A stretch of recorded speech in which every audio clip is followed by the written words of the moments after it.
So that's pretty neat to be providing that to the community. So I've had this kind of really interesting demographic in the practice that I didn't expect, which was about 25 of my practice is completely uninsured patients.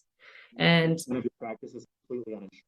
yes, Oh, yeah. So these are entrepreneurs, these are self-employed. These people have no employer sponsored insurance access. Okay. Employer sponsored is the key piece. You have to be a pretty big employer to where legally you have to provide insurance. okay. Um, I want to say it's over 50. I'm not sure. So that takes That care of probably all the vary. That small might vary businesses. by state. I don't know that side Yeah. of it as well.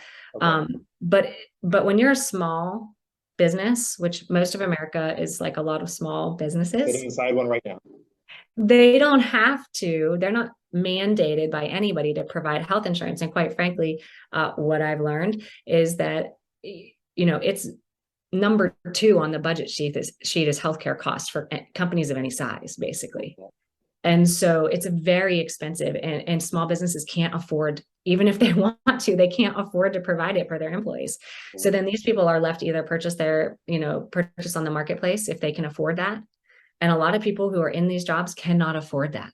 Mhm. So then what we end up having is this uninsured working force that it makes too much money to qualify for federal assistance, through Medicaid or Medicare, and they don't make enough to be able to access healthcare on the marketplace. And so they just get no care. They have no care. And what they use is they use the ER and the urgent cares as their care, And then they which get there's that no debt that we were talking continuity. about. What's that? And then they pile up that healthcare debt that we were talking about that 40% of Americans have. Exactly. That's Because extremely why? expensive. Because a simple UTI at the urgent care costs you 3 times, right? Right. Your poison ivy at the ER cost you 6 times what it should at your Which is primary care. insane. It's just prednisone, But they can't get yeah, in, right? If they're not a exactly. patient in the practice, they cannot get into a private practice when they need it.